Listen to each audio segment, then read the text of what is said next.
Hello everyone, এসডব্লিউএইচ YouTube চ্যানেলে প্রত্যেককে জানাই স্বাগত।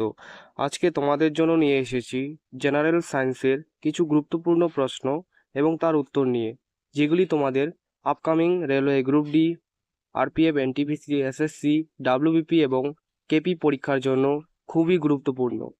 তো শুরু করছি ভিডিওটি। প্রথম প্রশ্ন হলো, পারসেক দিয়ে কি মাপা হয়? তো সঠিক উত্তরটি হয়ে যাবে বি নম্বর, স্পর্শীয় দূরত্ব। পরবর্তী প্রশ্ন হলো, বায়ুমণ্ডলের অস্তিত্ব না থাকলে আকাশের রং হতো? তো সঠিক উত্তরটি হয়ে যাবে এ নম্বর, কালো।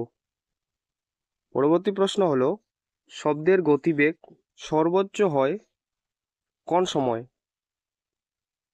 তো সঠিক উত্তরটি হয়ে যাবে বি নম্বর, শীতকালে। পরবর্তী প্রশ্ন হলো, বায়ুমণ্ডলে কোন গ্যাসের পরিমাণ সর্বাধিক? সঠিক উত্তরটি হয়ে যাবে সি নম্বর, নাইট্রোজেন গ্যাসের পরিমাণ সর্বাধিক। পরবর্তী প্রশ্ন হলো, সূর্যে সবচেয়ে বেশি পরিমাণে রয়েছে? তো সঠিক উত্তরটি হয়ে যাবে বি নম্বর, হাইড্রোজেন সবচেয়ে বেশি পরিমাণে রয়েছে। পরবর্তী প্রশ্ন হলো, জীববিদ্যার জনক কে?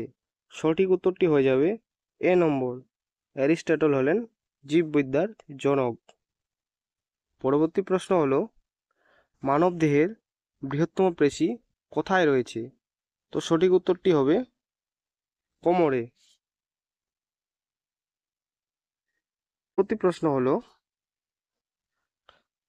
আপেক্ষিক রোধের এসআই একক কি? তো সঠিক উত্তরটি হয়ে যাবে এ নম্বর, ওহম মিটার।